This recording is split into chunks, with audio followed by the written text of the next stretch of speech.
This week we discuss a childhood classic, Steven Spielberg's Hook.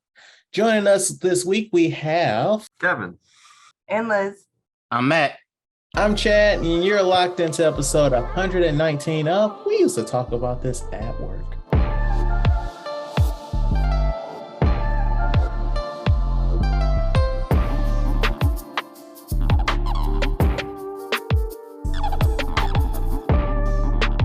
So as we said in the intro, we're welcoming Liz back. This is your third go around with us. How you feeling tonight, miss? I feel fantastic. I'm pretty happy to be here for this one tonight. I'm so happy to hear that. You are the reason why we're doing this. I may have cut when we were talking about this, but you brought a guest along with you. Who's making their show introduction this week? This would be my hubby, Kevin. Hello, I'm Kevin. So I can't speak for Matt, but we know each other, Kevin, because we used to work together. Yeah. Used to teach me. I did. So it's been a minute since we've had like actual former coworkers on, right, Matt? Right.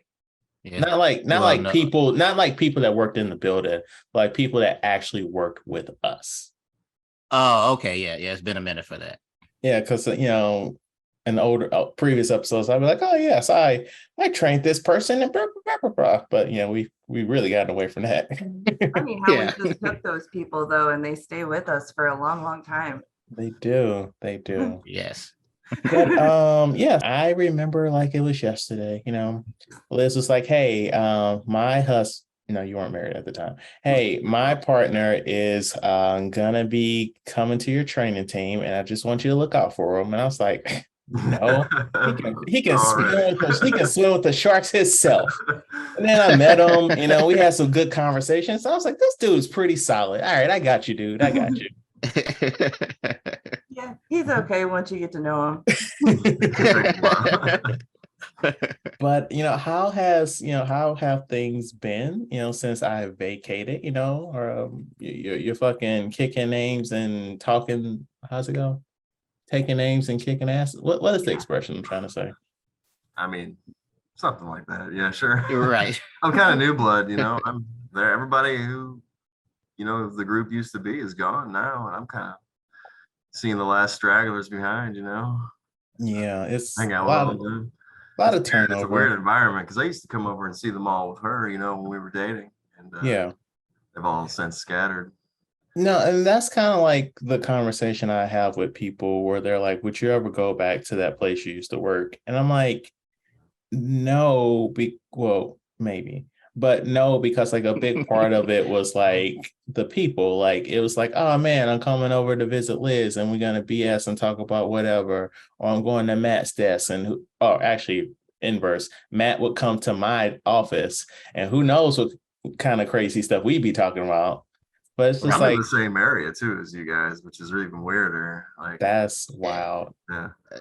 Yeah, he's I mean, there's still a lot of fun, familiar faces, and it's still a good place to be. You'd be welcome back, Just like I feel like I would go there and I would have to look far and wide to find like a cluster of people I knew. Yeah, it doesn't sound like where we came from anymore. Right. It's totally changed. And I'm just, still fancy. Just to continue speaking vaguely, the part of that is because of like everything that happened in 2020 with the world. So that's kind of part of the reason why it's not the same as it was before. That's what I'm alluding to. I'm not alluding to anything crazy or malicious. But I even think a little bit is just the aspect of we're not in our 20s anymore. Fair. Because we grew up there. More or less. I mean, like I started when I was 19. I was 25. And I didn't have a kid when I worked there. I didn't have the kid at first. Okay. So I would have been 33. Yeah. Okay, so you're the user for that. If I showed back up, I'd be like, they'll just let anybody be in charge. But the good ones left. Right. On the topic of parenting, how is parenting? Because both of you all's children are teens now, right? Yes, they turned 13 in a couple months ago. Yeah. Okay, so how is that? Teenagers, like, do you feel old? Yeah, I felt That old when they shift were happened. adolescent. It's funny. I really feel like that official shift happened this year. Like when I could say the phrase, I have teenagers. Yeah. I was like, okay, I'm the age my dad was when he had me. But at the same time, now I have teenagers. Right, right. And it's like we were both the youngest of three. Yeah. And there's a gap between us and the sibling like that's older than us. So we have the same kind of dynamic with that, but Mhm. it's weird and they're angsty and they eat a lot and they have nocturnal hours and Nocturnal hours is real. They're still up when I'm waking up for work, yeah. but it's Yep. summer vacation. I'll allow it right now. Yeah, how does that work during the school year? It doesn't. Yeah, it doesn't work. We shut stuff down when we go to bed. Mhm. Same Plus, they here. can So only my do son that will so many be times in a row before they just pass out from exhaustion and have to get back on a decent schedule. Yeah. It'll work Right. itself out. yeah, my son will be 13 next year. So, but like you said, the biggest thing is how much they eat. And like I saw this thing on Twitter and I printed off. It's a sign that says summer break don't mean eat all day. Kitchen closed. Use your school stomach. So That I had to is let so them know. real. I've seen that one. We That's had to funny. start like shopping at Sam's Yeah. regularly to keep these kids packed up. And my son still just looks like a little string bean walking around. I mean, isn't that good form, even for like a family of four such as yourself? So far for us, it's been more beneficial to shop at Sam's that way because we run Yeah. out of stuff less and you're able to divide into more meals and you can schedule more meals because you have it on hand. I mean, even living by yourself, it's beneficial. I mean, Yeah, for stuff Yeah. like toilet paper and paper towels, like it's worth Yeah. going every once in a while. Well, my thing, like, if you lived by yourself, the bigger issue with that would be space.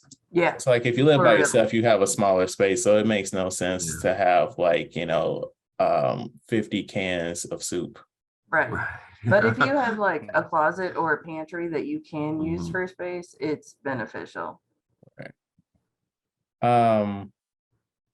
So you guys also took a big family trip as not just a family of four, but a family of how many? I think is it 13 or 15? I can't even remember. I don't want to do math. we need It's we a need lot a of photo to us. count the people. Yeah, It's in the it teens. is.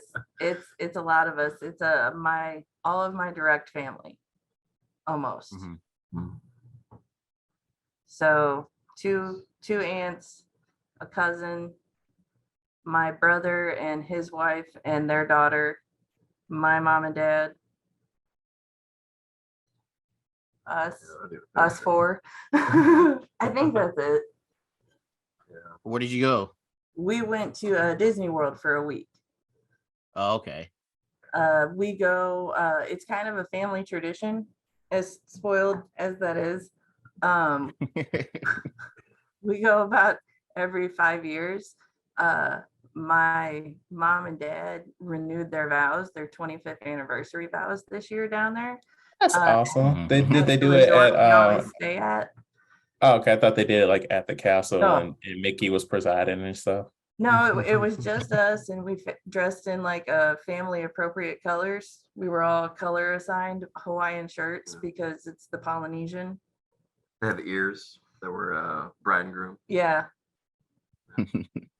So it was probably the most fun trip that I've gone on so far, and I've gone, like I say, every 5 or 6 years since I was about 5 years old. This was my second one, and I thought the last one was going to be hard to top because the kids were so young and Yeah, adorable, and this time they're little gremlins. they're older and horrible. And they It was really awesome. want stuff now. Yeah. Yeah. So what kind of stuff did you guys get into at Disney? Well, Start. yeah. We break. Okay. Well, okay. Ooh, Did you guys stay on property? ooh. Did you guys stay on property the whole time, or did you like go to Yeah. Universal or go to the beach or something? We no, we stayed on property the whole time. Okay. So every day was either a different park, 2 parks or 3 parks. Yeah. There was one day we hit 3 parks. The Polynesian. And you've only gone to Tokyo Disney, right, Matt? Yeah. Okay. So are you familiar with Epcot? The one where they have like the different countries, like the little Talking to me? yes. I'm talking to you to Little- lead into what I'm gonna ask them. Oh, a little bit, yeah.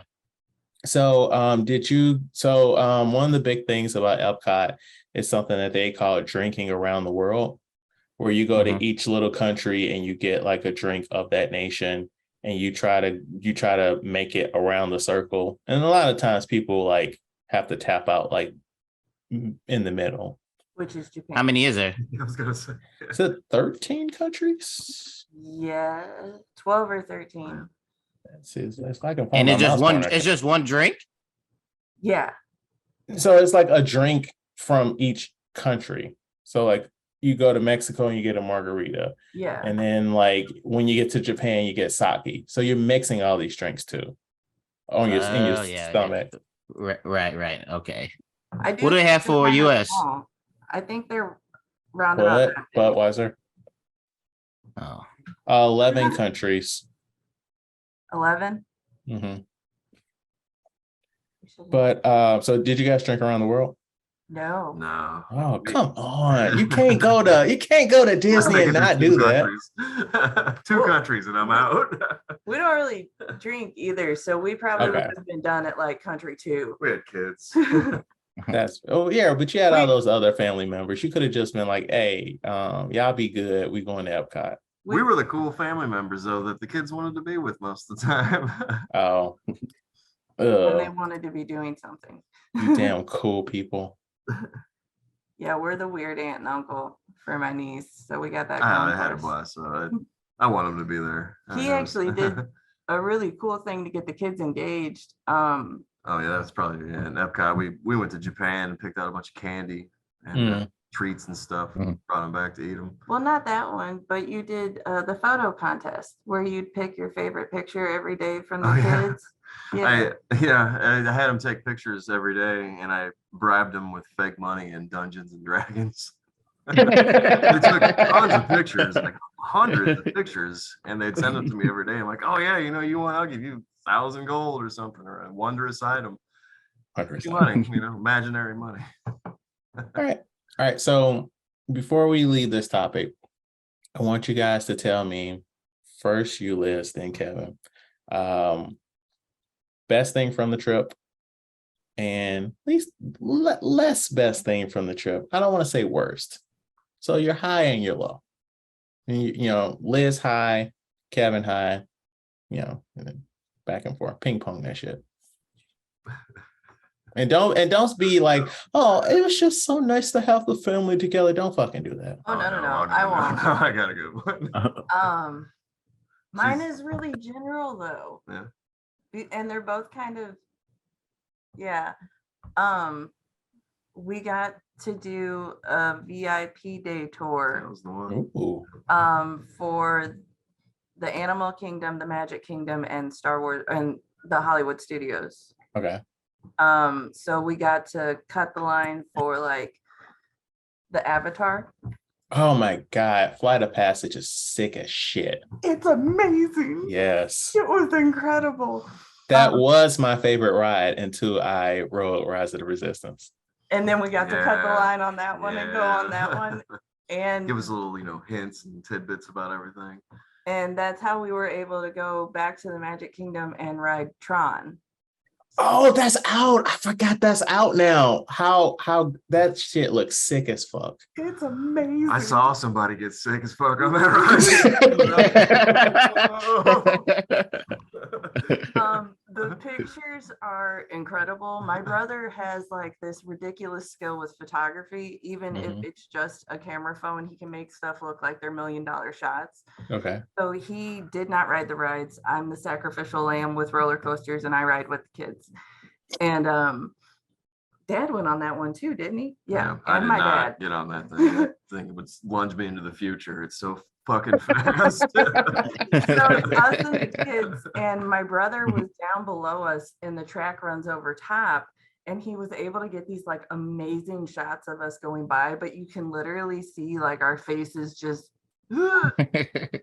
it was so fast and so quick, but it wasn't knocky. It was very it was okay. It was smooth. Okay. Like you knew you were going fast, but because you could feel it in your chest, not because of like vibrations and stuff. That was hands down one of the coolest roller coasters I've ever been on. Did you guys ride Guardians of the Galaxy Cosmic Rewind? No, because we heard that was spinny. That is the only types of rides I can't do are spinny. Okay. All right. So Kevin, what was your high? I liked. The walks were nice. I was just getting ready to say they had this thing at the Polynesian called the Dole Whip. Yes, And, yes. Boy, I would eat one of those while the kids just ran around, and they were all right. I don't drink that much, so one would do me just fine. Two would even. Have you guys gone to that it's like a fast food type place called Hawaiian Brothers? Yes, and I saw that they have them on the menu. That's what I was getting at. Yeah, have you tried it? Yes. Are they as good? What am I thinking? The Avatar ride. Yeah.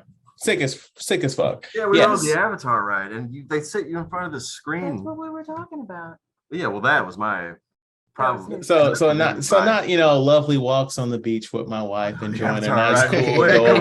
Nah, fuck her, man. Avatar, that's where it's at. I love you. I gotta agree, that ride was pretty awesome. It's insane, man. Like Matt, you're basically sitting in front of a screen, like you got the 3D visor on, and you know that you're just on a thing looking at a fucking screen. But when that shit starts to dip, you like, I'm about to fucking die. Yeah, man. I need to hang. So you feel like you're riding a little thing, like one of those pterodactyl things. Like you're not that high off the ground, but like the way it moves, and then there's like wind blowing in your face. It actually feels like you're like in the air, like on the back of like a pterodactyl thing. And they do the soaring. Did you ever do the soaring ride that's at Epcot? Yes, they did like that, where like they have all the smells and you get the mist and like all the movement. They did that so well. Yeah. Okay. It really just, mentally that's 3D at its best. Okay. All right. So now let's take those gloves out. Let's talk about those lows. Well, obviously, with a family of 15 of multiple generations, there are going to come points of tension. Yeah. Voices got raised a couple times, but not as bad as I would have expected. I think the lowest low we had was the boys have officially hit the age where if their feet hurt, they got to deal with it. And we got to get out of the park. So, like they gotta like ice them or something? Well, no. Like, when you're out at an amusement park all day and you're getting tired at the end of the day, but you're all the way on the end of the park and you still have to make it back to the shuttle. So we got to learn that with our youngest in the pouring rain. Oh wow. Oh yeah. Yeah, Florida's good for like a random rainstorm. Oh yeah. And they were like torrential downpours this year, but like we haven't gone to any amusement park things since the kids were it was like 7 years ago. So yeah, they were like 8 or 9. 16. We could carry them still if they got to that point. So now it's like we gotta make it to the carrying these Yeah. TS, buddy. TS. it's like, babe, we gotta make it to the train. I'm sorry for you, babe. I know they hurt. We'll take care of them later, but right now we gotta get there. I can't carry you. So that reminds me. So since they don't do the Magic Express anymore, how did you guys get from the airport to the hotel? We are from the Midwest, Chad, and we drive. Y'all drove y'all drove. What's that like? 12? I know. I'm sure it wasn't straight through, but like what? 12 hours? 18 hours. We stop halfway. But Atlanta. Yeah, Georgia. close to it. Yeah. We try to get past Atlanta every time just because of how the traffic gets congested. Okay. But yeah, so every vacation I take to Florida That's just right after Atlanta. is driven, Chad. Oh no, girl. What are you doing, girl? So okay, whose car were you guys in? Normally either my dad will give us his caravan. Okay, so that's what I was getting at. Cause like I know you have a car, right? I have a little bitty car. Yeah, because I know you have a car, and I was like, I don't know how that's gonna work. He's got a Grand Cherokee. That's the family car. Kevin or your dad? Kevin. Okay, so yeah, that works. Yeah. But I'm like, I know y'all didn't ride it in Liz's car. That's what I was getting at. Oh, We no. have Space. taken that one to Chicago. Yeah. It's not that bad. The four of us. That's fine. That's like, like 4 or 5-ish hours. Man, like this excursion you all did in your car, absolutely not. Yeah, no. And the minivan even gets a little tight A sometimes. lot of Yeah. drama being Yeah, lots of that. All right, Kevin, you since I already brought it up, you cannot bring up the travel as a low. No, I got a low, and it was it worked out in our favor when we got back, but the lack of merchandise down there What do you mean? was like we went into multiple we saved up money for this trip. Okay. We wanted because of all last time we went, they had toy shops and everything else and all this horrible memorabilia, shirts, you name it. And I went down there with some money to spend, and every store we went in had the same thing as the last store. Just every single one. And okay. there was an entire wall that was just like this one little Disney princess thing, which I remember before had this whole list of, Yeah. action figures and Lego sets. And I went to Disneyland last year, and I do feel like some of the merchandising was lacking, but I didn't really think much of it because I was already pissing away a lot of money. But just looking around the stores, I'm like, I'm with you on that. Well, and I noticed that too whenever we were at Galaxy's Edge, because I had saved up to be able to, build a lightsaber like an adult. And hey, same. But when I got there, like the old hilts they used to have, they didn't have anymore. They just had like 3 standard ones, and then the rest of it was all like preschool material. Yeah. And Yeah, I they've was been cutting back. And Yeah. I went down So- I wanted a new wardrobe. I wanted t-shirts. I thought you was like, when you said wardrobe, I thought you was like, I was trying to buy some Jedi robes. Like, what's good? Maybe I mean, I wouldn't put it past me. I would have bought Jedi. I get some robes. rebel wear, But no, yeah, like, so I didn't get a lightsaber or anything like I had planned either. Like a lot of stuff that we had prepared for financially, because last time we were like, man, I want this, I want this, I want this. We just, this year it was kind of like, well, no, I'm all right. Yeah. We bought a TV instead. Hey, that's gonna last you longer and you're gonna use it more. Yep. I mean, I can't tell you how often I don't use that lightsaber I bought. I spent $1 million fucking on. But I still want it. I made a TikTok, and then I had know. my daughter use it for May the 4th, and it's been in my closet ever since. Yeah, but that video was really cute. It looked good on the wall behind you there. What's behind me? Oh, it would. Okay, okay. I was like, wait, wait. It would. So shifting gears, since you guys have a new TV, first off, how big? 77, Oh, my because goodness. the 85 was significantly more of a jump than like Yeah. 65 to 77. OLED, B series. I think so. Yeah. What brand? LG. Okay, I see you. So what have you guys been watching on that big TV? The first thing we watched was Avatar 2. Oh my god, it's beautiful. It's beautiful. Uh-huh. I'm not gonna Man, lie. I'll let you take over this part of the conversation. That was just the first thing that we made sure to watch because we Yeah. didn't see it in theaters. Yeah. That movie's just too long. It doesn't need to be that long. It wasn't Yeah. meant for the theater, even though it was meant for the theater. Not Right. me. I mean, Right. you need Yeah. all that. The The 3D is amazing until you've been looking at it for too long and you can tell it's not real. Yeah, Yeah, I can see that. I can 100% get that. It's kind of like the Man of Steel issue where there's just 10 minutes too long over here, 5 minutes too long over Mhm. here, and it just over time adds up to where I don't need to know the different shades of the grass in the sunlight and how it blows. Right. Did you guys catch Guardians of the Galaxy on that thing? Yes. Yes, we did. So what were your thoughts on that? The most recent Marvel MCU film.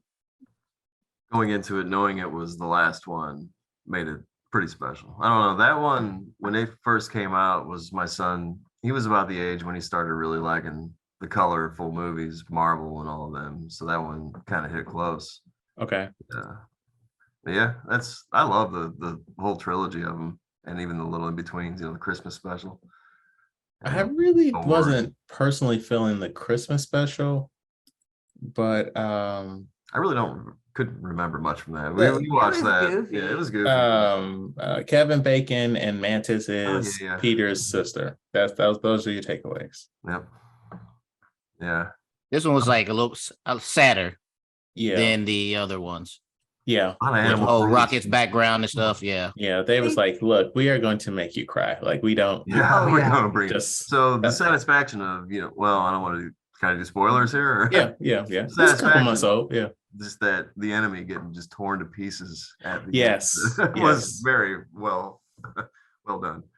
I thought they showed what they had to show well. Mm-hmm. Like robot animal hybrids are Oh, normally yes. not like sweet cuddly little Yeah. things that you Good. would genuinely feel empathy for, but They're like usually portrayed as like something you should fear. yeah. And so even though they exactly look like that, I think that they brought that point across well, because I fully was expecting the kids to have a breakdown at that moment. When I realized what was going on, I was not prepared as a mom for that scene. And yeah, how they did it made it bearable to watch, I think. Yeah. All right. And then you're also telling me that you guys are doing a big Doctor Who rewatch for yourselves, but also introducing it to your children. Yes. Yeah. And so how far along have you gotten so far? We were almost done with season 1. We're about to scratch the iceberg. Yeah. Okay. Still in Eccleston, but we're near the end of Eccleston. All right. And so how are they vibing with it, since this is something that's what? They love it. Yeah. 15, Shockingly well. 16 years old? Yeah. They really get into the cheesy humor. Mm-hmm. Okay. The episode with the aliens in the suits that farted constantly, they laughed. That was a season 1 episode? Uh-huh. Yeah. Oh, wow. Well, I think they come back, but they do. Yeah, they do Yeah. come back. Yeah. but like that season 1 when they zip and they fart all their excess gas, like the boys were just it was the funniest thing in the world. Yeah. That can't be the Farts. last Dalek. This is Doctor Who. They're known for Yeah. Daleks. Like, we gotta watch it. We got to the episode where they, discover the Dalek that's in the museum, and like one of them was like, "No, I know that. I can't know that if it's only in one episode." Like they were throwing laughs. That's funny. Yeah, so Using their big brains. yeah, they're getting there, and they're fully hooked in, I think, Mhm. now, because they start to ask questions about how things can work. Mhm. And it's like, well, you have to watch, because they will explain it, but you have to watch, hun. It's a wholesome show that teaches them too that they can use words and not this is the Yeah, cops. you not yeah. That there's a lot of other ways to handle things. Mhm. I feel like that How many seasons is it of Doctor Who? So there's two I don't want to say versions. There's So classic and reboot. yeah, so classic that went for 20 something seasons. And then New Who, I think we're about to go into season 13 or 14, maybe. It's going off the top of my head. He would I have feel- been the ninth Doctor, right? Eccleston. Mhm, Yeah. Eccleston. Yeah, There so are we're 39 seasons total Wow. total. between the two shows. So I feel like Doctor Who is a show at this point where Matt, Doctor Who's not a show where you should be like, I'm going to watch this. It should be a show that you watch with somebody that has watched it before. I feel like, because like the way that your kids are watching the show, that's how I got into the show, and I can have like the back and forth commentary. And it's like, there's stuff in the New Who that references classic Who as well. And it's like all sorts of like weird fucking references to other shit, So there's a lot going on in the show. Yeah, and there's a lot of A to B to C to D points that will connect like seasons and doctors away. Yeah. Oh. So you need somebody to like navigate you and hold your hand, because it can be a lot. But I was the same way. Like I got shown one episode and then I wanted to see more, but I had to watch all of them with my best friend at the time. And then when we started dating, we had the agreement that I would watch all of Lost and he would watch all of Doctor Who to that point, which It I wasn't think- as many seasons Right. at the time. Feels just as long sometimes, though. and then now we're spreading it to our children. Yes. Yes, Doctor Who, not Lost. Not Lost. No, it's not. Well, yeah, good luck on that journey. You guys got a lot of episodes, but I'm a little jealous, but also not, because it's like there's a lot of good episodes, but then it's just like it's time. There's a lot of not. Time. Yeah. But I'm really looking forward to the next special, with the doctor that's going to be doing some stuff. Not the new doctor, but the doctor that's going to be in these. Yeah. So I'm looking forward to that. Do you guys know if they announced the release date? I haven't seen it yet. So that's going to be interesting and fun. And the companion in those stories are, for me, that doctor's favorite companion. Mm-hmm. So we'll see how it all shakes out. Matt, you are collecting anime figures? Well, I already have, little things like pops and stuff like that. In Japan, they got a lot of crane machines where you can get anime figures and stuff. But last weekend, we went out and we went to basically it's like a Goodwill type place in Japan. And it's so many figures and everything else like that. I felt like a kid in a candy store. So, Chad, my favorite anime is One Piece. Yeah. Now, see, this is a big one. And I'm showing Monkey D. Luffy, and if this was brand new, this would be like $60. I was able to get this in the box for only 2,000 yen. $20, like $18. Like $18 for this. So I was like, yeah, every weekend I'm about to go back to check what they got. They have the old Japanese version of the Super Nintendo still in the box. Like Famicom. Super Famicom. Yeah. So I was like, I need to do some research to see if I can resell this and for some higher price and stuff like that. So my plan is next weekend I'm about to go back and see what I can get. I'm just going to collect all these different figures now. I'm about to just what you want for that 100%. See, once I hopefully it's still there, and I'll go back and we can make some deals. So basically, you're starting a new business. Yes. Okay. We'll see. We'll see. All right. Well, good luck with that, and goodbye, Matt's paycheck. Don't say that too loud. The wife is next to me. That's why we wear headphones when we record, so that She don't hear this stuff. And I know she doesn't listen to the podcast, so we should be good. let's not talk about motherfuckers not listening to the pod. But and also you've been watching some stuff, Matt. Oh yes. There's a new movie on Netflix called They Clone Tyrone. And it stars Jamie Foxx, John Boyega, and Marvel. Oh, Tiana Parrish? Yes. And it's basically about how do I want to describe it? It's a thriller comedy. I don't know if it's a dark comedy, a satire comedy. I don't know what the word you want to It is use. those things. It's those things. It's basically they have to figure out not a conspiracy. Government conspiracy. Yeah. Stop doubting yourself, man. You want to start over? Nah, that's okay. We'll keep. See, they know it's real. It's coming off the top of the dome. I didn't write this down. Okay. So basically, they have to discover a government conspiracy going on in their town, and it gives vibes of Sorry to bother you. Sorry to bother you. Yeah, and like as little things from like Undercover Brother. I don't want to spoil it, but the acting is good. Well, yes, and also, you haven't watched it, but I watched half of it. But yeah, don't spoil it. Right, so it's good. It's actually thriller, just comedy, action, and like the acting's real good. Soundtrack was good, visuals good. It's on Netflix. I gave it 4 out of 5 stars on Letterboxd. It's a good movie. So I've only was able to watch half of it. And I will say this, it doesn't feel like a Netflix original.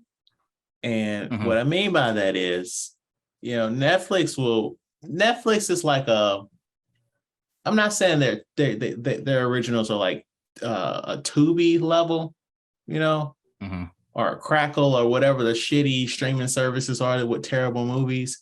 But like there's no real quality control, in my opinion, on a lot of their movies. Right. Well, in this one, this is good. But like you watched it, what time does this take place? So when it first started, I'm like, okay, this is the 70s. And then like there's a little kid talking to John Boyega about SpongeBob. And I'm like, what? And then they have cell phones, but they're flip phones. And so right. And then they talk about Bitcoin in there. So I'm like, what year is this taking place in? I think perhaps, how like there's sometimes a disconnect between like different versions of a script, and like they'll change some stuff, but then they won't. But then like some stuff gets overlooked, and so it carries over. So perhaps the original setting of this actually was in the 70s, but then another version of the script like was all like, no, we should have it, more up to date so that more people connect with it or something. I feel like some directors just do that on purpose too, because like Bates Motel did that. Everything, the cars were like made you question everything. Yeah, the cars were like 1950s, the clothes were like the 70s, but then they had iPhones. Like, and they had modern TVs and stuff, but then other stuff like makes you feel uneasy. Yeah, I bet it's on purpose. It doesn't sit right because they don't connect. So yeah, it makes you on edge. It's an alternate dimension, okay, man, where their technology isn't up to snuff, but they got Bitcoin and blockchain. Yeah, right, totally logical. Right, but yeah, overall, good movie. Check it out on Netflix. But we started it. Let's end it about traveling. Chad, you did some driving or flying somewhere? Yeah, well, I definitely didn't fucking drive. No. So time of this episode posting, a couple weeks ago, I went to San Antonio, Texas, because I wanted to, truly do what Christopher Nolan would want anybody that enjoys film to do: fly to one of the states with a movie theater, and there's only what is the number? 19, I believe, in the United States that can show 70 millimeter IMAX. And so I went there to see Oppenheimer the way Christopher Nolan intended us to see it. You know, not on digital at your local theater with a fucking a screen the size of like 5 elephants. No, that's not how Christopher Nolan wants you to see his movie. So like I left out on Wednesday, and friend of the show Nelson, he went out with me. Bless you. And we met up with friend of the show Jared, because he lives out there. And funny enough, like I set this whole trip up, and then I was like, wait, Jared lives in Texas? What part of Texas? Oh, yeah, I guess it's bad form if I don't check in with him, huh? Yes. Hey, man. Yes, it would be. What's up? I'm here. Yeah. So no, it was cool. Like, I've only talked to him through a screen, but it's cool, dude. He's taller than I thought he would be. But to be fair, I've only seen him sitting down. So I can skew your opinion a little. Yeah. But it was a cool dude. So we ended up seeing Mission Impossible: Dead Reckoning Part 1 in IMAX, and it's still good the second time. Like that insane scene of Tom Cruise driving the motorcycle off the cliff in IMAX is insane. Like the climax with the train. No one here has seen Mission Impossible, right? Oh, you can You can spoil talk us about for the it. sake of the episode. The final sequence involves a train and a train crash that just won't stop is insane. And seeing it in IMAX is like sick as shit. That sounds awesome, dude. I only went back just for like the 4 action sequences in the movie, and I wasn't disappointed. We checked out the Riverwalk. Friend of the show, Bree, my cousin, she recommended a pretty good breakfast spot. We had some good pancakes. The Alamo was cool. My only thing was like, so when people talk about Texas, they talk about like a dry heat, and so like we were sitting outside eating. It was 102 degrees. We didn't feel the 102 degrees. But I looked at my phone, and I got an alert saying, "Hey, your battery is overheating." And I was like, "Oh, Right. okay." But like, it didn't feel like 102 degrees. But eventually, that caught up with you. So when we was at the Alamo, I was like, I know we didn't even get to the part that we paid for, but I'm ready to leave. I can't do this. It takes it out of you. Yeah. Yeah. We got like a cool little riverboat tour of like the Riverwalk. We had a pretty good little Mexican restaurant on the Riverwalk, but apparently pigeons don't give a shit over there. Like they was literally on the table. Like they took food from my fucking plate. Damn. Yeah, they was wild, man. They was fucking wild. So anyway, I thought they were bad in Philadelphia, but dang, it was insane. Like I'm holding the plate up, like get out of here, and it's literally hopping up and like taking some lettuce off the plate. I'm like, okay, it was insane. But yeah, the big night comes. It's a sold out screening of Oppenheimer, 70 millimeter IMAX. The fucking energy is just electric. There's apparently a TikTok trend where, young people come to the screening dressed up. Kind of like how when that last Minions movie came out last year, they were dressed up going to the movie theater. They're bringing that back for Oppenheimer, with the little skinny ties and shit. I'm like, I'm feeling this. I'm getting up in here. Hold on real quick. So I read that people are singing your who's the actress that does a little intro you always tell me about? It's not singing. We're reciting the Pledge of Allegiance. Right. So they said, like, I read some other reviews that in Oppenheimer, people are standing up and actually quoting whatever she says. Kidman. Yeah. Did anybody do that with you? Funny enough, there were no trailers before the movie. It just started. It went from black to movie. Oh, okay. Oh, really? Yeah. That's the way it should be. I've seen every trailer that they show, That. Yeah. So here's the thing, though. I can't really tell you how the movie was because 20 minutes into the movie, the audio went out. And we're like, what is happening here? Right. So like we're just in awe and silence. And then we're just looking around like, is this happening? Like, is no one gonna come in here and say, "Oh, my bad"? Like, people had to like there were like droves of people going out trying to talk to management. So, long story short, they ended up canceling the screening because they couldn't fix it, and a few things. So, this movie was actually like they were showing this actually on film, and the film only has a video, and then like there's another device that has like the audio, and at some point it got out of sync.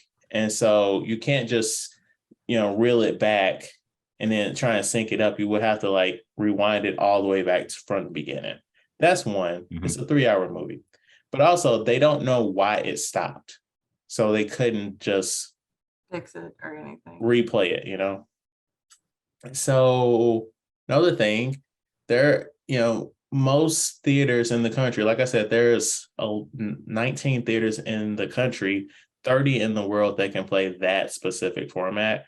And actual projectionists that deal with film are like just getting older and older. Like there aren't like young people that know how to do this because that's a dying format. Yeah. So it's not like they could have actually fixed it while we were there. They just fucking told us that just to kind of calm the people down. So that was a bust. So we ended up getting dinner with Jared and, just ended up talking and bullshitting the rest of the night. It was fun. Like, I don't feel like it was a wasted trip because if I didn't realize Jared lived there or if I went to a different state to see this movie, I would have been pretty frustrated because that similar things happen in other states. Like Georgia, they didn't get to see it. One of the theaters in California, there were some issues at the one in New York too. So like it wasn't an isolated incident. I would have been very upset if I went somewhere where I didn't know anybody and I just went back to my hotel. But it was like the whole purpose. Yeah. Yeah. But with Jared being there, I'm like, okay, well, we just have more time to bullshit instead of just sitting in a dark room looking at a screen, Yeah. Right.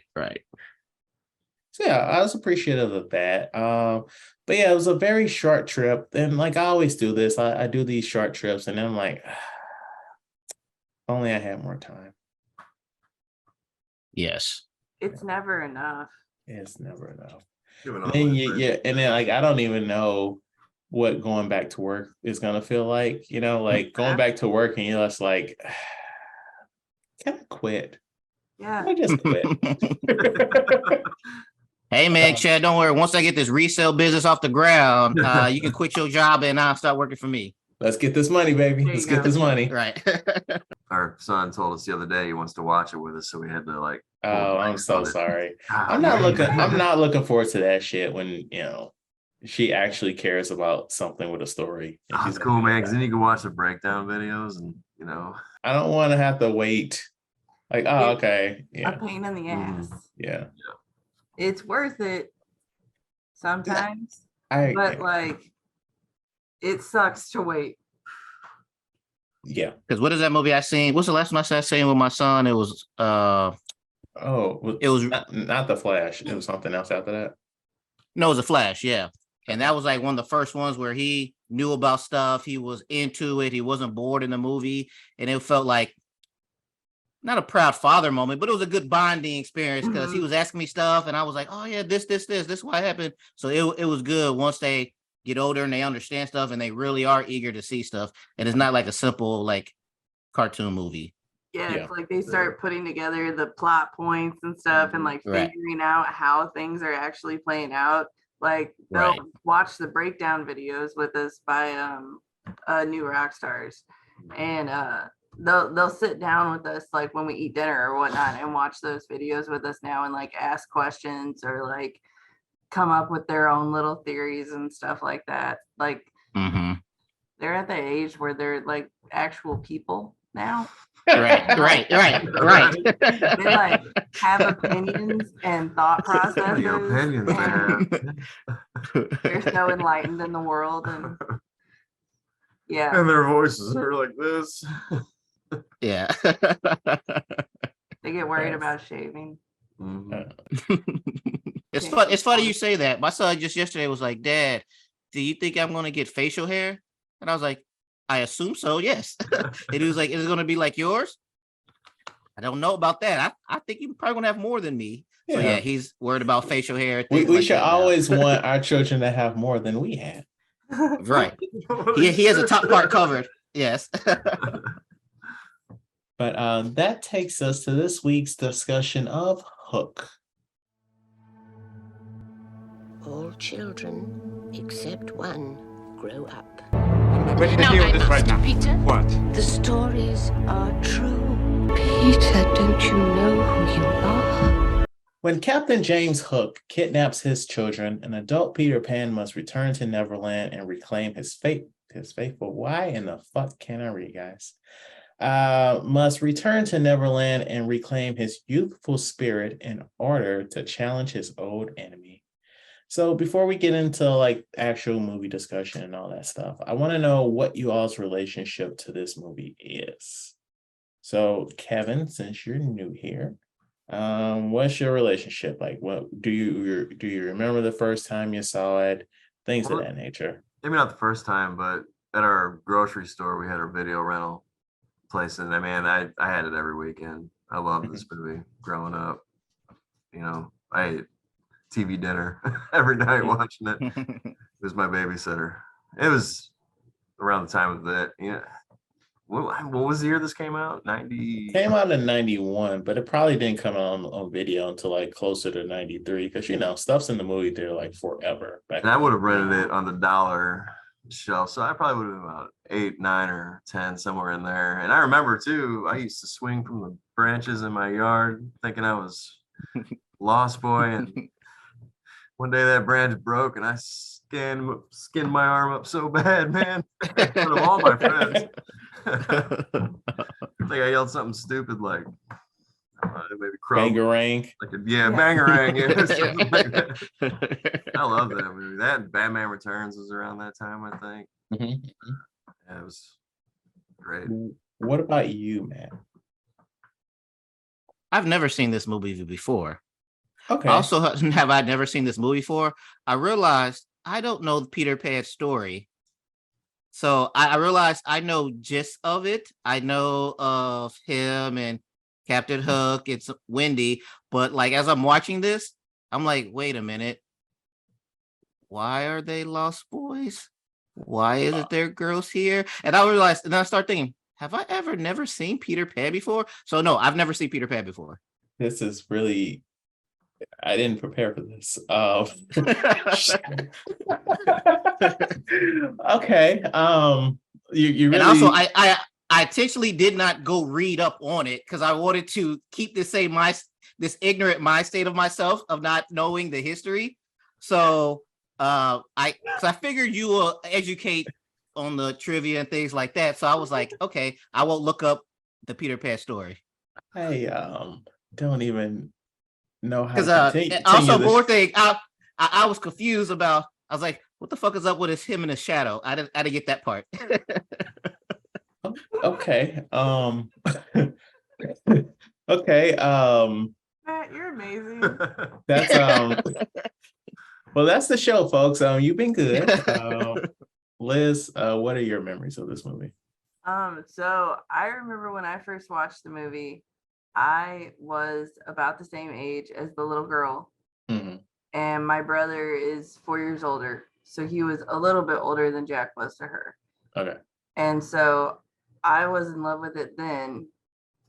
And then it took on a whole new meaning for me whenever I was going through my divorce. And my dad pointed out a line in the movie that helped him keep a perspective of how to be the good parent in co-parenting situations and just a good parent in general.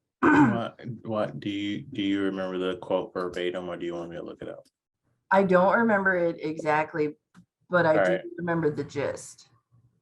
All right. Hold on. I'll cut this dead air.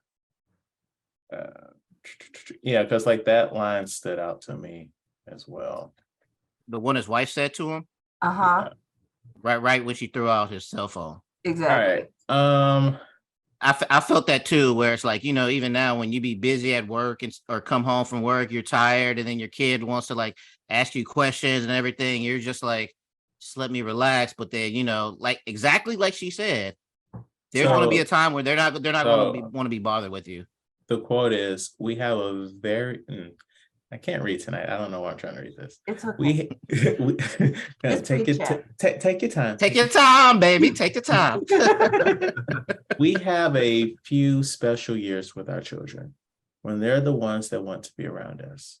After that, you're going to be running after them for a bit of attention. It's so fast, Peter. It's a few years and it's over. And you are not being careful. And you are missing it. And that is huge as a parent. Yeah. Even if you're the best parent on the planet and you think you're doing every single step right, if you don't think about things in that kind of context, especially when they're little. Right. So impressionable. Yeah. Because I mean, we're starting to see it now. Like they're 13, they have their own little friends, they have their own little Xbox parties they're doing. They have their own agenda and schedule they want to keep because they have things that are important to them. Mm-hmm. But it's all new in our realm of parenting because before we were mom and dad or Kevin and Liz, however they see us. You were the son. And we were what mattered. And we decided everything. Right.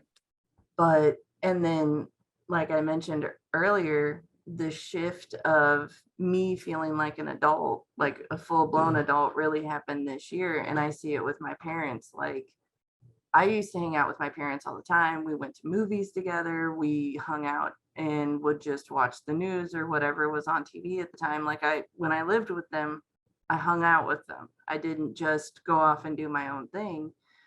But now it's like every other weekend we go to breakfast with my mom and dad. But unless there's a family event, I really can't get around to see people like I would like to because I'm just genuinely tired. But it is the same concept, just at the older version of it, Right. Right. So I remember my mom and aunt took me to see this movie in the theater. It was the Esquire Theater, and I didn't remember that it was winter time. Like looking into this movie came out in December, so I remember like it being like going into darkness when we went in, and when we came out, it was like dark. So I was like, oh man. They let my mom let me go see a movie, and it's like late outside. It was probably like 7:00, Right. 4:40. So like, I don't remember if I liked the movie then, but like I really liked the movie like when I got it on VHS, and I would rewatch it, and in my own head canon, I said that this was a sequel to Disney's Peter Pan and stuff, just trying to make the blocks fit where they will. And then I remember watching this with a woman I was dating maybe over 10 years ago. And I was like, okay, this is fine. But then the last time you were on the show, Liz, we were having a conversation about parenting and stuff. And you brought this movie up and that quote. And also like about like how just how busy as an adult you can be with like your own work shit. Like you referenced the scene where they're bullshitting like after that meeting, and they're all bullshitting before he leaves instead of him just leaving, and like how that's akin to like when we worked together, where it wasn't required, but it was encouraged that you worked a fuck ton of overtime. Yeah. And so you spent so much time at work as opposed to at home. And so you have those stupid little inside whatever the fucks with your coworkers. And as a result, you're spending more time with them than with your family. So I was like, that's an interesting concept. So next time you're on the show, we'll like re-examine that. And to even add on to that, it's not all the time that it's like your place of work making you stay there and work, but especially for me in that era, I was a single mom. I had a very tiny child, and though I had far more support than a lot of other people can get, it's like you're still trying to make your living, trying to make your own cut, trying to stand on your own 2 feet, trying to get stable. So you have to put in those hours to get to the point where you are now, where you can, go travel to see an IMAX movie or well, I mean, you can get to the point where like Shots that's just fired. something you can do instead of something you have to intensely plan on, work credit time for, or like calculate 8,000 different ways. You don't have to do it so much anymore nowadays. You can just be like, oh yeah, I'm going to, because we've moved on to that phase. Right. But at the time when they are young, when it is critical, because my dogs are going nuts. They knocked over a bookcase and shit. they will, or they'll jump up here. Nope. But it's like, well, nope to the first part, not the jumping up. But it's like you're missing time in their important time too, trying to build the life that you think they need. Yeah. But so it's kind of a double-edged sword. There's a lot of ways to really look at that quote. Yes. So I want to do one more thing before we actually get into the movie. So while watching the movie and like looking at like the art direction and stuff, I was like, oh man, like I kind of remember those toys a little bit, So I just want us to look at one of the toy ads. And I'm just throwing it out there. I never got any of the toys, but I thought they were neat. I remember my cousin Vera, she had like the video game, but that game may have been based off the TV show. You guys remember the old cartoon? Mm-hmm. But it may have been based off the cartoon as opposed to the movie. I don't remember, but I thought that, just with the art design, like the toys looked interesting. But, we're going to look at this commercial right quick. Your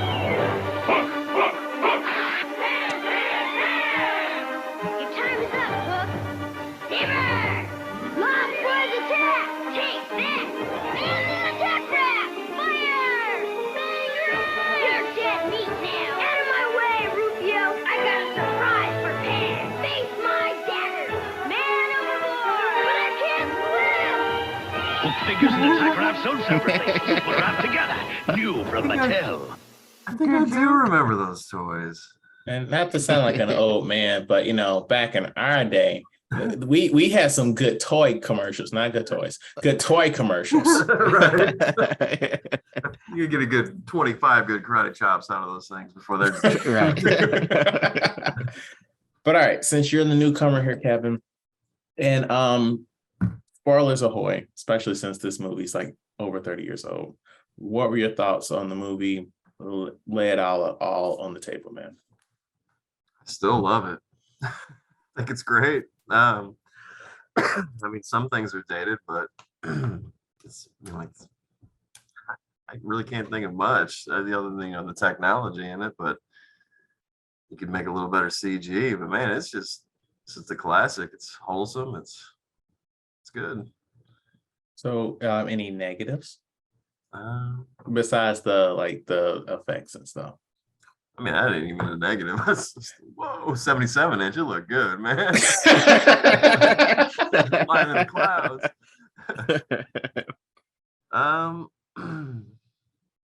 It's hard to nitpick because there's obviously like plot holes, like you're talking about, like what's going on with this fucking Shadow, man. Like, unless you know what happened in the old cartoon, which I'm not very familiar with either, but I kind of put it together with some stuff I've seen. It's magic, okay? It's fucking magic. All right. Magic, pixie dust.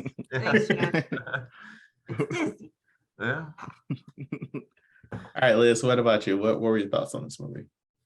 So rewatching it, I really appreciate set design. Mm-hmm. I really like how immersive, even if you can, like, because you could kind of tell in some of those scenes that it totally was just a set. And I won't even knock it for that because of how old it is. But even in those scenes, like the baseball scene or when they were at the port, like there were so many details in every single place that you looked, even if it wasn't the spot that was centered on the actors. Right. Like they put so much painstaking effort into those sets that it really makes everything feel kind of real. Like you can kind of see, okay, this is like a totally different world. It is a totally different, like magical little spot, and you can be immersive in it because it's just there. You can touch it. One special effect that I thought was particularly funny is they totally shaved Robin Williams for the scene. Yes, Yeah. they did. He was a notoriously very hairy man. I cannot tell you Yeah. how many times I've actually seen this movie, and that is the first time I noticed that he magically did not have chest hair, and I was like, "That's not right. That's no." I've seen that. Nope. He kissed a lot of ladies too. That might be one of my bad things. He kissed like 4 different women in this movie. So yeah. So that was going to be one of my points. Yeah. Like nobody. That was gonna be one of my parts too. Yeah. Nobody respected that man's marriage. Nobody. No. Nobody. So I think that's real that Tinker does have the crush on him and everything, even in the Disney cartoon of it. Like even in the original text. Yeah. Like I know He that was that's a thing, super jealous of Wendy. but the entire scene where she used her one wish, became large, kissed him, then got sad that he remembered and decided to help him out regardless was unnecessary. Mm-hmm. It had nothing, like she didn't really throw interest to him in that way prior to that point in the movie I am gonna disagree with that list. You think so? So I wrote a quote down. She said it was 2 quotes. I only wrote the first one down. But the first one, when she was describing herself to him in that in London, and she was all like, "If less is more, there's no end to me." And then she said something along the lines of at one point it was just you and me, and that's all we needed. Okay, you are right on that one. The first one I just took as the Tinkerbell sass. No, I felt like she was alluding to some shit on that. But like I knew that she always had a crush on him. I just, that particular scene, like right when he was starting to remember, I just didn't feel like it added much value at all to anything. It was just kind of like, oh, thanks for that additional bump in the road that doesn't come to fruition or anything at all later on or factor in any way, shape, or form to the ending. Cool. I feel like this movie genuinely needs to be looked at as a sequel, not necessarily to like Disney's Peter Pan, maybe the original book, but like you gotta like take into context everything about like how he was Peter Pan. He had all these fucking adventures, and then at one point he was like, "Fuck this," and he just left, right? Right. And it's like there's unresolved shit with him and Tink because she had these feelings for him for so fucking long. And there's clearly some unresolved shit between him and Hook, not just like the hand thing. And like Hook's got his own fucking, I'm gonna get into that in my section, but it's like there's a lot of people with unresolved issues because of what Peter did. Yeah, like even Wendy has that shit. And so it's like you got to look at it from that context of like, this is the first time some of these people have seen him in so long. And it's like, when will I ever have the chance to say these things to you? That is very true. Yeah. That is a way I did not think to look at it. She should have done it earlier though. Well, she had to ease them back into it though. Yeah. Do they even have like husbands and wives in Neverland? Not because it's mostly children and pirates. Yeah. So they might not even have a concept of what that even is. Well, perhaps in the Native American tribes. Yeah, maybe. With Tiger Lily. That's true. Yeah.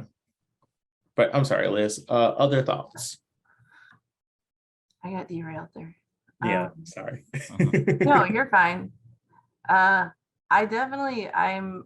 discovering that I really have a love of practical props. I just think that they add a huge dynamic to storytelling that CG cannot get across.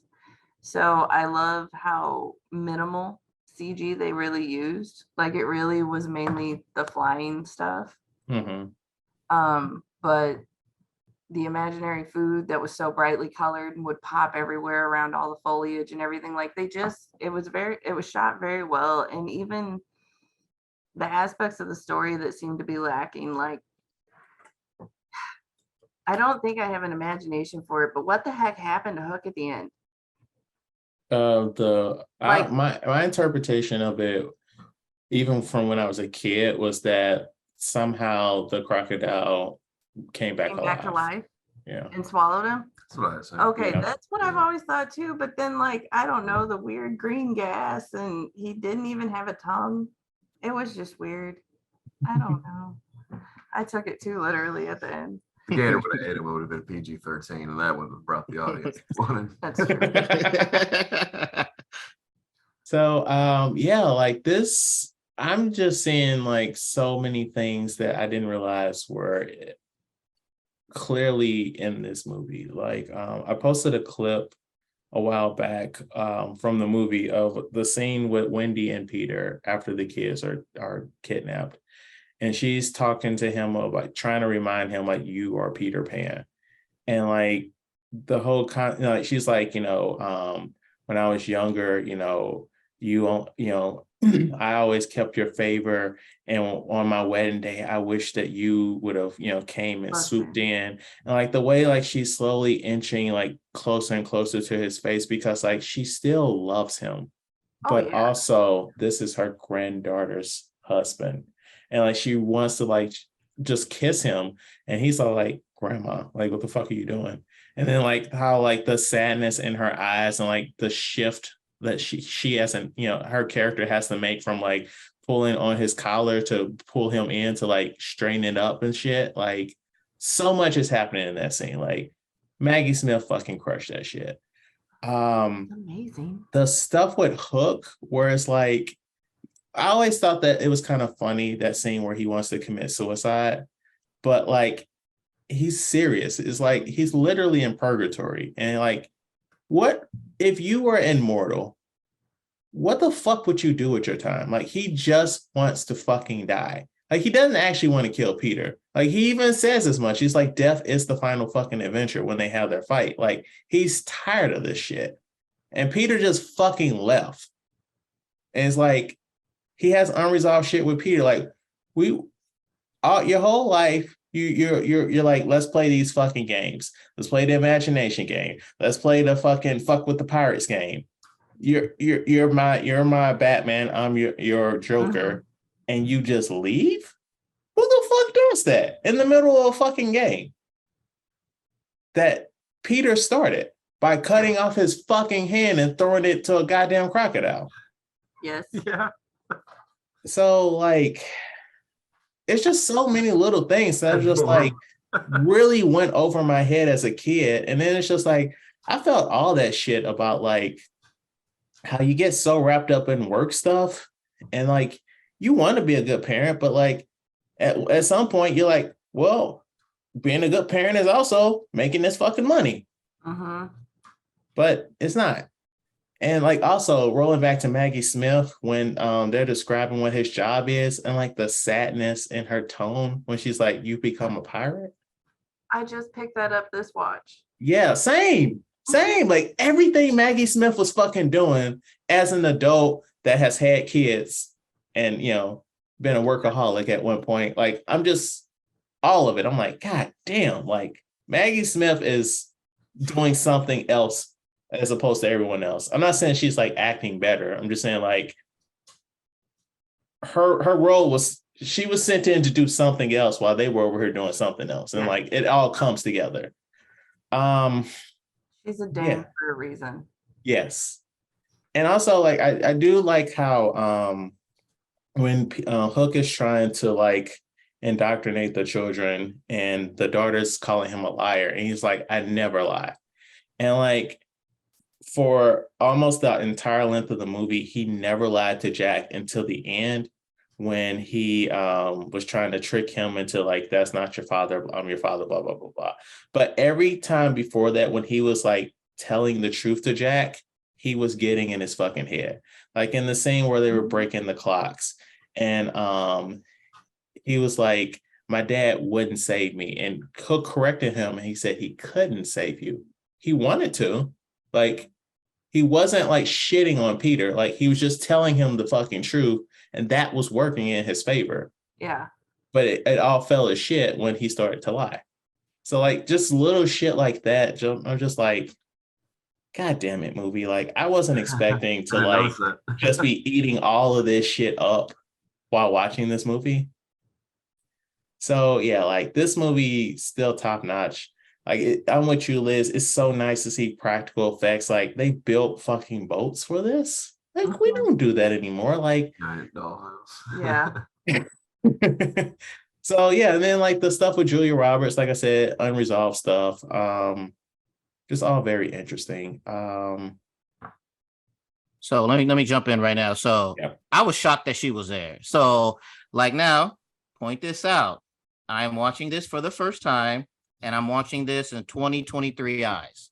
So when I see Julia Roberts there, I was like, oh, they got some A-list stuff in here. But then I was like, wait, hold on. This was back then. Maybe she wasn't an A-list person back then, and she's just a regular person. So I don't know the days from when Pretty Woman came out when this came out.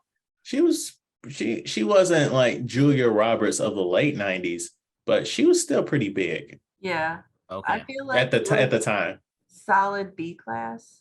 Yeah. Mm-hmm. Also, I cannot skip over the part of Peter. Peter been messing with Wendy off and on for this whole time. Wendy gets old. He comes to see her. She says she can't come no more. She got grandchildren. So now, just like that, now it's okay for Peter to kiss this young girl in her bed, and Wendy lets this happen. I can't skip over that. I was like, what do we do with here? But also, I know. That's what I said. I'm watching this in 2023 eyes. Yeah. Yeah. Yeah. See, and as a 5-year-old, that just totally makes sense. Yes. Right.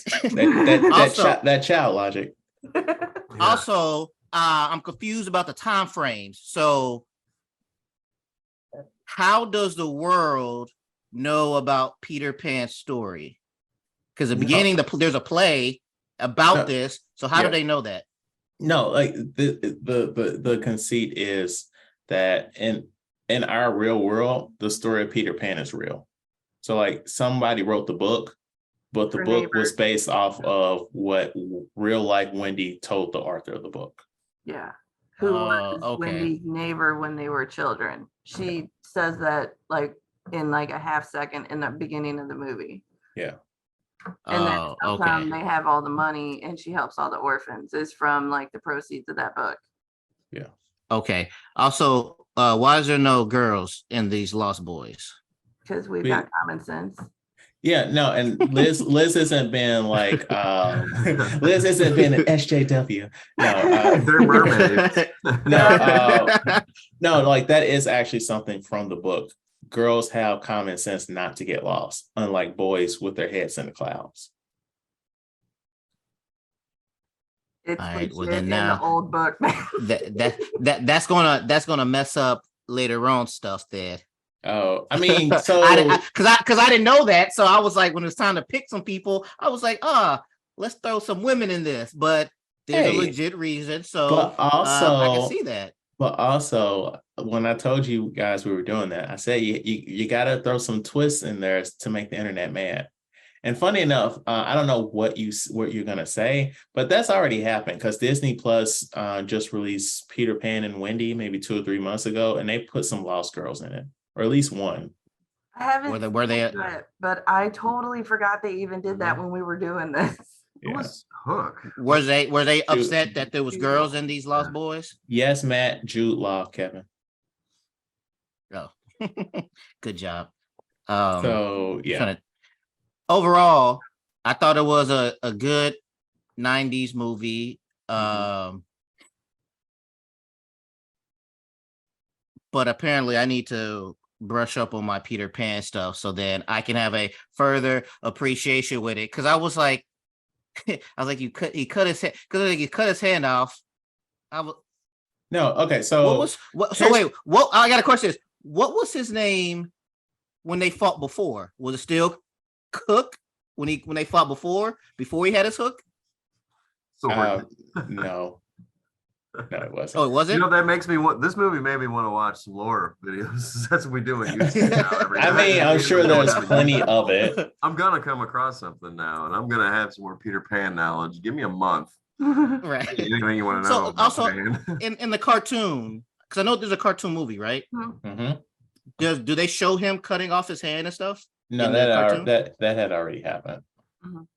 Oh, so it starts after that. Oh, okay. Sometime I kind of want to after. see I want to see like a PG-13 movie of Peter Pan before that, like his So there's his been a fight couple, and everything. there's been a couple adaptations of Peter Pan, and there Okay. was one that came out, I want to say in 2000, where it's really fucking good. Like in the final, they all in the same Peter Pan and Hook fight, right, on the boat. That it had as Hook, they had what is Lucius Malfoy's real name? He played Hook. And also in the tradition of the stage play, he also played Wendy's father. That's kind of a thing. Yeah. But in that final fight, it's so good, and like they are acting their asses off so well. I genuinely thought that they were going to kill Peter. That's how intense the final fight was. Okay. So, like, I highly recommend that one. But there's also a story about basically Captain Hook before Peter. It has Hugh Jackman in it. Oh yeah, I haven't seen that yet. So that's why I'm like, his name's not actually Hook. Oh. Also, my last thing is his pose this? Yeah. That is his pose? Okay. Because they kept doing stance.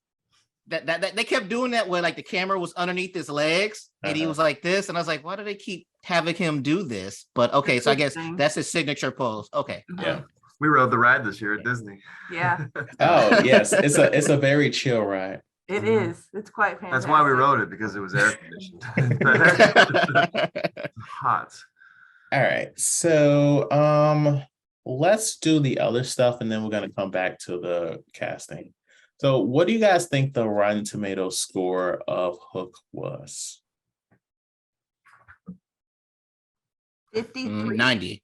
I feel like we looked at it for a second. I don't remember numbers. I want to say it's low. It was like 29. It was 29. All right, Sorry, on the I money. seen that when I said Oh that. wow. I thought people liked this movie. I thought so too. I No, was just surprised. This is one of those situations where this movie was for us, and since we grew up with it, we understand what the fuck it was talking about. But audiences of the time was like, what is this shit? Why isn't he just It was Peter more Pan? your reaction, Matt. Yeah. Huh? It was your reaction. Oh. I thought it was okay. I wouldn't get that bad. It's got a 76% audience score though. Yeah. But that's also like ratings from now-ish, as opposed to the 65 ratings from like 30 years ago. Oh, okay. Okay. All right. So since this is an older movie, we get to go back in time. So the budget on this was $70 million, and worldwide, well, domestically it made $119 million, and worldwide it made $300 million. And okay. So it made money. So we get to play our favorite game. What came out? What was in the box office when this came out? So the first week, this was the weekend of December 13th. Oh, that's why we went to this. That was my birthday weekend. So Hook came in number one with $13 million. Also, in number two for its first week at the box office was The Last Boy Scout. I believe that was Bruce Willis and Damon Wayans. Yes. Number three was Star Trek VI, The Undiscovered Country. It was number one the week previously. This was the second week at the box office. Number four was The Addams Family. The previous week it was number two. This is his fourth week in the box office. Number five is Beauty and the Beast. This is 5 weeks in the box office. Number three, My Girl. Oh, I'm sorry. Number 6 is My Girl. You remember I remember Macaulay my Culkin? yeah, Yeah. yeah. Yeah. He don't have his Without glasses. He needs glasses. glass asses. 3 weeks, third week in the box office. Number 7 is Cape Fear. 5 weeks in the box office. Number 9 was An American Tale, Fievel Goes West. How's that not? I number love that one? movie. 4th week in the box office. And number 10 was Curly Sue. Number 8, That one too. Oh, the wow. previous week, it was number 8 in the box office. I especially remember Curly Sue because when I rented it, it had a Batman preview on there. So I really liked it for the trailers. So the next week, new in the box office was Father of the Bride. That came in number 2. Hook was still holding it down as number 1. The week after that, nothing really is jumping out here. We're in January. Nothing's well, January is a kind of dead time in the box office. So Hook is just holding strong and killing shit until its 5th week in the box office when it drops to number 2 because The Hand That Rocks the Cradle took over. Ah, Hmm. 5 weeks. Let's see. Impressive. I mean, it was a different time, like shit was in the box office for fucking ever. Yeah. But then like interesting things happen. So like 2 weeks later, Hook has dropped to number 5, but like number 2 is Fried Green Tomatoes, and that went up because it's been in the box office for 5 weeks at this point, apparently. So like shit's just shifting because like it's in the theater for so long. It has a chance to like breathe and expand and get good word of mouth. Right. Trivia time. Of the following actors, which was not considered for the role of Mr. Smee? A, Danny DeVito, B, Rick Moranis, or C, Joe Pesci, who was not considered to play Mr. Smee? I'm going with Rick. Danny DeVito. Yeah, I was gonna say Danny DeVito probably. He's not really Disney friendly, it sounds like. Well, this was not a Disney movie. Mm-mm. This is a Columbia TriStar picture, Okay. which as today, thanks to mergers, thanks to people like Peter, mergers and Right. acquisitions, is a Sony movie at this point. Although- Sony owns those studios. Didn't Rick Moranis quit movies, didn't he, or something? Right, but this is 1991. This is before he did. Yeah. I'm sticking with Danny DeVito. So Liz, you are correct.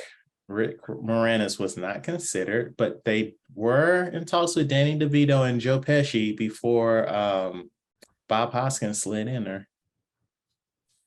All right, so we're gonna do some trivia dump, and then we're gonna turn around with our game. So this is kind of long. It's like when I was looking into this, I was like, "There's a lot of interesting facts here." So got a few, and they're long.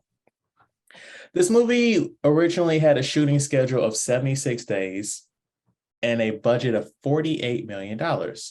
But production took longer than expected. The shooting schedule expanded to 116 days, and the budget rose to $80 million. Director Steven Spielberg blames himself for this, saying, "I began to work at a slower pace than I usually do." And remember, like movies, like going past the amount of days that they say is bad because a lot of times actors are obligated to other movies, and so they're stacked. And so as a result, if the studio needs to keep them, they have to pay that penalty to the other studio. Wow. Okay. Oh, okay. So it is important that you stick to your schedule. Yeah. So that's part of the reason why the budget expands, not just, oh, we have to pay these people to be here, but also, We have to. we have to pay these pay for these contracts that we're fucking up. When the banding is fly to England, the pilot's voice is that of Dustin Hoffman. And he says over the intercom, "This is your captain speaking." Really? Dame Maggie Smith was only 56 years old at the time of filming, but they aged her up to play a 92-year-old woman. That's why she was older than Harry Potter. Yeah. So, I'm like, how's she older than this than Harry Potter? In this movie, it is explained that Toodles lives with Wendy because Wendy didn't have the heart to put him in a home. In the original draft, Toodles and Wendy got married when they grew up. Dustin Hoffman's 3 kids make an appearance in the movie. His youngest son, Max, played 5-year-old Peter Pan.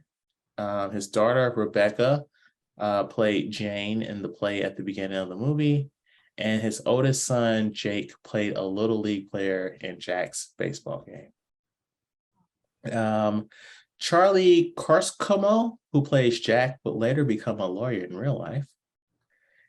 And fun fact, Peter and his family fly Pan Am Airlines to London. Pan Am went out of business on December 4th, 1991, exactly 1 week before this movie released.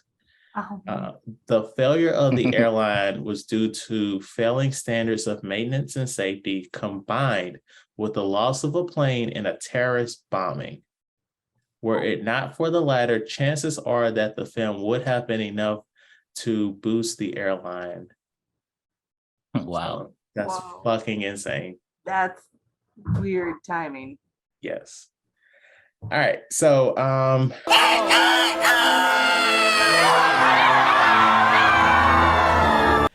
editing Chad here. There was a segment in this spot where we recast Hook with a modern cast, but that was like 30 minutes long. So if you want to see that, you're gonna have to look on our YouTube page, youtube.com/we-used-to-talk-pod, if you aren't already there now.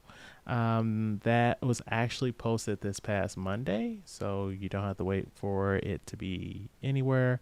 There's a visual component to it, so it works better on YouTube versus just the audio. So it's a really fun conversation. We had some laughs. Liz has like the most expensive production imaginable with the people that she cast in her movie and some very bold choices. So I highly recommend it. Sorry to make you potentially switch platforms, but it's a good time and you get to see our faces. Well, Matt and my face, but please check it out. Well, appreciate you coming on with us, Kevin, man. It's good catching up with you and BSing and, seeing what you're up to. And it's always a pleasure, Liz, coming on, chit-chatting with some nerd shit, Heck yeah, this one was fun. Yes. They're all fun, but this one was just like hysterically fun. It was too fun, 2 goddamn hours. We can't do that. Sorry about that. That's just no, it's the recasting game. That's really long. That might have to be YouTube only. But yeah, thank you so much for listening. Please rate, like, and review our podcast on your platform of choice. If you have any feedback, please email us at weusedtotalkpod@gmail.com. Follow us on YouTube, Twitter, Instagram, TikTok, and probably Threads. I don't even know if we posted on there, but we have a Threads at We Used to Talk Pod. Follow me on Letterboxd at BOW1213, Matt at Mr. King 0257, and come back next week where we have a special episode where I'm not here and Rachel, friend of the show, Rachel, she's been on probably like 20 fucking times at this point, is gonna sit in my chair and Matt's gonna host and they're gonna do something together. I have no idea what that is, and I'm not gonna ask Matt what that is because I know he's gonna say he doesn't know, but they're going to. We're doing a musical. No, we're not. Yeah, I like how you're like, shaking your head and shit. Like, we got to play for the fucking audio listeners too, all right? But yeah, we'll come up with something good. I'm really interested to see what you guys do. But yeah, so like I said, Matt's gonna hold it down on that one because I did the one last week without him. So also, you need to take off at another point later this year too. Don't threaten me with a good time. Yeah, you need to use your off days, man. Like, this shit doesn't carry over into the new year. Mine do. Not on here. Oh, well, yeah. Oh, it doesn't? Okay, then let me schedule something. Matter of fact, I'm gonna take off next week. That's funny. I'm done. Like always, I don't know if this was a good episode. I don't know if it was a bad episode, but whatever you think about it, talk about it at work. Thank you for listening.